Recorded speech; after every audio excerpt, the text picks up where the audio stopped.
Hello and welcome guys, स्वागत है आप सभी का आपके अपने चैनल कीप लर्निंग में। आज हम बात करने वाले हैं क्लास 11th की साइकोलॉजी की बुक से चैप्टर नंबर 1 के बारे में, जिसका नाम है व्हाट इज साइकोलॉजी। आज की वीडियो का टॉपिक होगा मीनिंग ऑफ एक्सपीरियंस, जिसमें दो पर्सन हैं और दोनों ही अलग अलग पॉइंट ऑफ व्यू पर खड़े हैं, मतलब दो अलग अलग डायरेक्शंस में खड़े हैं लेकिन सेम सिचुएशन में खड़े हैं। So this person is saying that this is 6 but this person is saying that this is 9, just because they have a very different direction and they have a very different point of view and they have a very different direction. Okay, perception का फर्क आ रहा है यहाँ पे।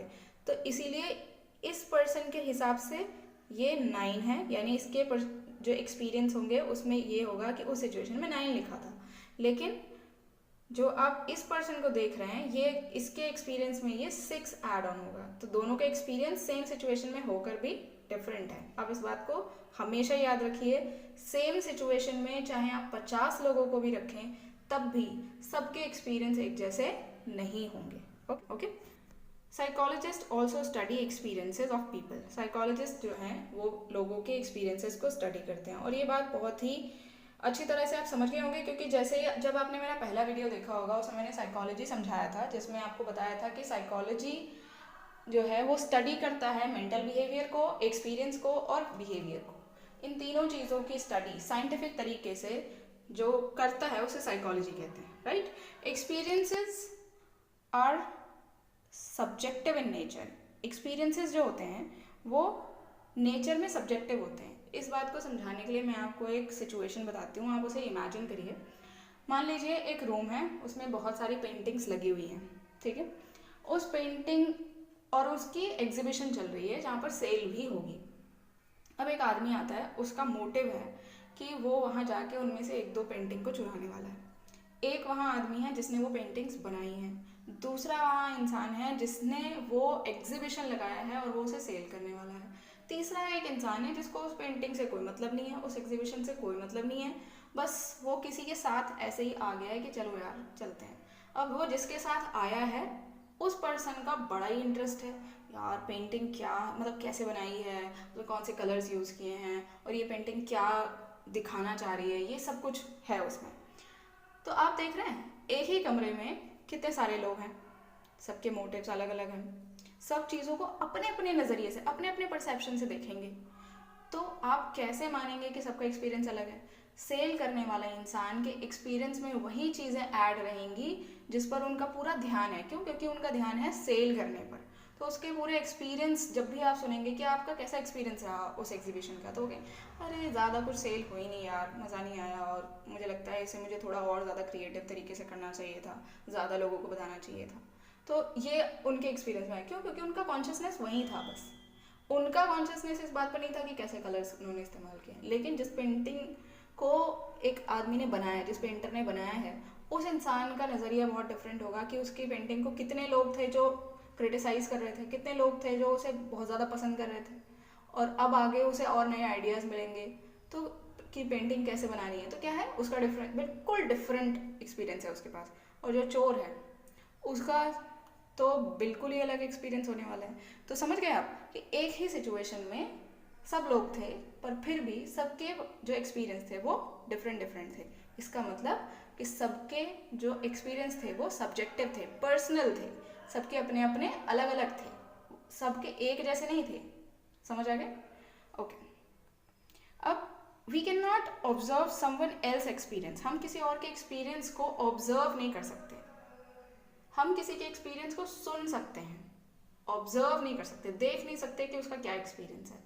जो person है, experiencing person, सिर्फ वही है जो उस सिचुएशन के बारे में अवेयर होगा और कॉन्शियस होगा कि उसने क्या एक्सपीरियंस किया है। सिर्फ जो एक्सपीरियंस का नॉलेज है ना, वो कि उसको क्या एक्सपीरियंस एक्चुअल में हुआ है, वो कोई और ऑब्जर्व नहीं कर सकता, नहीं देख सकता। ये सिर्फ एक्सपीरियंसिंग पर्सन ही देख सकता है, वही ऑब्जर्व कर सकता है। आगे बढ़ते हैं।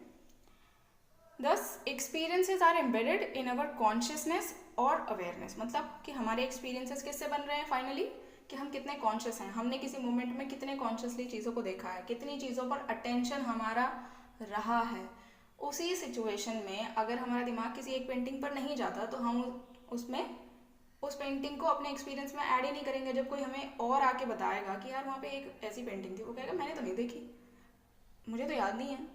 तो क्या होगा, वो कहेगा अरे यार तुम्हारा ध्यान नहीं गया होगा, तुमने ध्यान ही नहीं दिया, मतलब तुमने ठीक से एग्जीबिशन को देखा ही नहीं। तो क्या है, उसका एक्सपीरियंस बिल्कुल डिफरेंट है और आपका डिफरेंट है।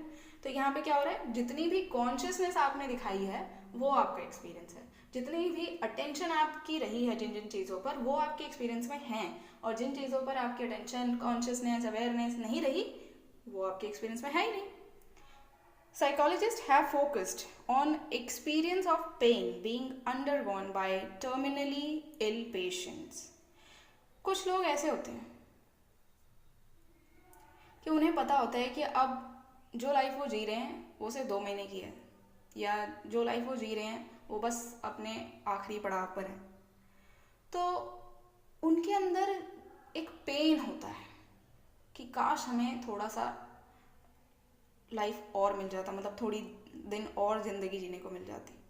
या फिर उनके अंदर किस तरह की फीलिंग होती है, उस एक्सपीरियंस को स्टडी करना साइकोलॉजिस्ट के लिए बहुत ज़्यादा अट्रैक्टिव पॉइंट होता है, मतलब वो बहुत ज़्यादा अटेंशन गेन करता है इस तरीके का जो एक्सपीरियंस होता है। Then psychological pain felt in बेरीवमेंट।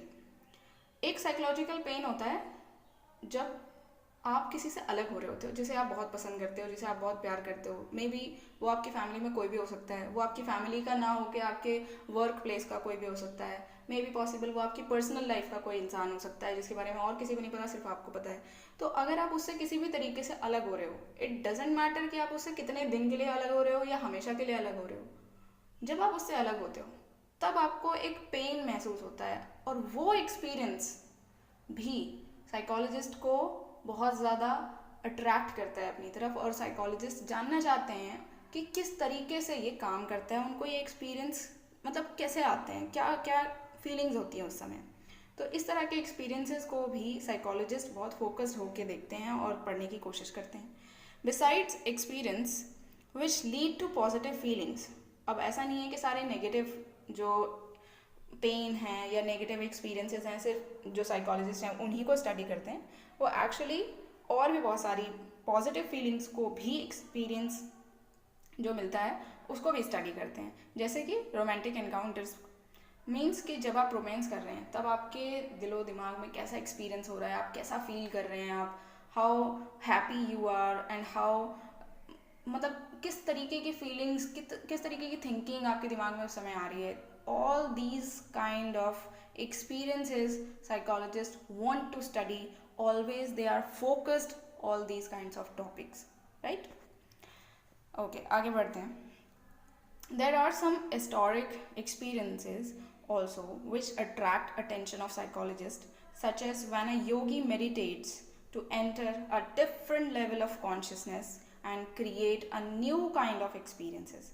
मतलब कि कुछ और भी, मतलब अभी हमने पेन और बेरेवमेंट के बारे में बात की है और कुछ रोमांस के बारे में बात की है कि जब भी लोग रोमांटिक होते हैं तब उन्हें कैसा एक्सपीरियंस होता है, जब वो लोग बिछड़ते हैं एक दूसरे से तब उन्हें कैसा फील होता है, और जब आपकी लाइफ का बिल्कुल आखिरी फेज़ हो आपको और आपको पता भी हो तब आपका क्या एक्सपीरियंस होता है। उन एक्सपीरियंसेस को छोड़ के भी बहुत सारे एक्सपीरियंसेस हैं जो साइकोलॉजिस्ट को अपनी तरफ अट्रैक्ट करते हैं। जैसे कि योगीज होते हैं, मेडिटेशन करते हैं, बहुत लंबे लंबे समय तक मेडिटेट करते हैं और वो एक अलग ही लेवल पर पहुंच जाते हैं कॉन्शियसनेस के, और इससे वो एक नया वर्ल्ड क्रिएट करते हैं एक्सपीरियंसेस का, मतलब वो एक नया एक्सपीरियंस गेन करते हैं और उस एक्सपीरियंस को स्टडी करने का बहुत ज़्यादा मन करता है साइकोलॉजिस्ट का। वो बहुत ज़्यादा इस चीज़ के पीछे पड़े हुए हैं कि किस तरीके से मेडिटेशन जो है वो कैसे की जा सकती है, उससे क्या एक्सपीरियंसेस आते हैं, उससे लाइफ में क्या फ़ायदे नुकसान होते हैं, इन सब के बारे में साइकोलॉजिस्ट जो हैं वो बहुत ज़्यादा इंटरेस्टेड रहते हैं। इसके अलावा एक और पॉइंट है, जो ड्रग एडिक्ट्स होते हैं वो भी बहुत ज़्यादा जो है अटेंशन गेन करते हैं साइकोलॉजिस्ट की, कि किस तरीके से कोई पर्टिकुलर काइंड ऑफ ड्रग है, एक ड्रग एडिक्ट उसे ले रहा है टू फील हाई, जो कि उसके लिए एक्सट्रीमली हार्मफुल है। तो उसे किस तरीके का एक्सपीरियंस होता है कि वो उसके पीछे मरा जा रहा है कि बस नहीं मुझे वो चाहिए, इस तरीके तरीके के बहुत इंटरेस्टेड रहते हैं। So, experiences are influenced by internal and the external conditions of the experiencer. Means कि जो भी एक्सपीरियंस करने वाला इंसान है उसके अंदर और बाहर जो भी कंडीशंस बन रही हैं वो सब उसके एक्सपीरियंस को इन्फ्लुएंस करती हैं। इसका एक एग्जांपल आप ले सकते हैं। आपका मूड पहले से ख़राब है और उसमें आपकी किसी से लड़ाई नहीं हुई थी, आपकी किसी से कोई बात नहीं हुई थी, जस्ट बिकॉज कि आपके इंटरनल बॉडी में कुछ गड़बड़, मीन्स कि आपकी नींद पूरी नहीं हुई है, मे बी पॉसिबल कि आपका जो खाना था वो ठीक से डाइजेस्ट नहीं हो रहा है और आप कॉन्स्टिपेटेड फील कर रहे हो, मे बी हार्मोनल इम्बैलेंस हो रहा है, तो आपके मूड स्विंग्स की प्रॉब्लम हो रही है, कुछ भी हो सकता है। मीन्स ये आपका इंटरनल बॉडी का जो प्रॉब्लम है वो हो रहा है। अब आप एक्सटर्नल एनवायरनमेंट में जाते हैं तो आप चाहे कितनी भी हैप्पीएस्ट पार्टी में चले जाइए, still you will not feel that enjoyment जो आप बहुत खुश होते हैं, आपके अंदर सब कुछ सही होता और तब आप उस पार्टी में जाते तो आपका जो एक्साइटमेंट लेवल है, जो आपका एन्जॉयमेंट है, वो एक बहुत ही डिफरेंट एक्सपीरियंस हो सकता था। लेकिन अब क्योंकि आपके अंदर कुछ न कुछ गड़बड़ है, आपके दिमाग में कुछ कुछ चल रहा है और उसकी वजह से बाहर का इतना प्लेजेंट सा माहौल है but you are still not actually feeling good. तो इंटरनल एंड एक्सटर्नल कंडीशंस जो होती हैं वो सभी एक एक्सपीरियंस को इन्फ्लुएंस करती हैं। If you are travelling in a crowded bus during a hot summer day, आप किसी हॉट समर डे में आप बस में जा रहे हैं, ट्रैवल कर रहे हैं, you may not experience the unusual discomfort if you are going for a picnic with some close friends. मतलब अगर आप अपने खुद के क्लोज फ्रेंड्स के साथ जाएं और वहाँ पे आप पिकनिक मनाने जा रहे हैं तो आप कितनी भी खचपच बस में जा रहे हों, आपको ना तो गर्मी महसूस होने वाली है, आप इतने एक्साइटेड होंगे, आप इतने एंजॉय कर रहे होंगे कि आपको उस पसीने से कोई मतलब ही नहीं होगा और आपको नहीं लगेगा कि आप बिल्कुल भी कंफर्टेबल नहीं हो। यही चीज़ आप कभी ऐसे इंसान के साथ चले जाओ जिसके साथ आप हैप्पी फील नहीं करते हैं। हैप्पी फील नहीं करते हैं इन द सेंस कि मतलब आपका मन नहीं है कि आप आज उनके साथ जाओ और वो तब आपको ज़बरदस्ती उस भीड़ वाली बस में ले जाएं, तब तो आप सोचो कि उनको कितनी गालियाँ देने वाले हो, यार मेरा वैसे ही मन नहीं कर रहा था, आप तो इस बेकार से बस में और लिया है। तो क्या है कि ये इंटरनल और एक्सटर्नल फैक्टर ये है बस कि आपका मन नहीं था आज जाने का, लेकिन फिर भी आपको एक ज़बरदस्ती एक भीड़ भरी हुई बस में ले जा रहे हैं, तो you will not feel that good. But अगर आप बहुत खुश हैं, एक्साइटेड हैं और आपको बिल्कुल खचाखच भरी हुई बस में भी धक्का मार के बस फंसा रखा है, खड़े कर रखा है आपको वहाँ पे, तब भी आपको फील होगा वाह यार आज मैं कहीं घूमने जा रहा हूँ और आज बहुत मज़ा आने वाला है। तो आपको बिल्कुल भी डिस्कम्फर्ट फील ही नहीं होने वाला है। So experience can only be understood by analysing a complex set of internal and external condition. Means कि अगर आप किसी के एक्सपीरियंस को अंडरस्टैंड करना चाहते हो तो आपको उसका जो इंटरनल और एक्सटर्नल कंडीशन का जो एक कॉम्प्लेक्स सेट है उसको बहुत बारीकी से एनालाइज करना पड़ेगा कि कब कब वो किस किस तरीके से रिएक्ट करता है। क्यों? क्योंकि वही तो उसका एक्सपीरियंस बना रहा है कि how he is reacting towards something और सम मोमेंट्स और सम एक्टिविटीज, राइट। होपफुली आपको समझ आया है कि एक्चुअल में एक्सपीरियंस क्या है। तो इन शॉर्ट मैं ये कहूँगी कि एक्सपीरियंस जो है वो आपके जितने भी कॉन्शियसली इवेंट्स हुए हैं वो सब आपके एक्सपीरियंस हैं। Thank you so much for watching this complete video.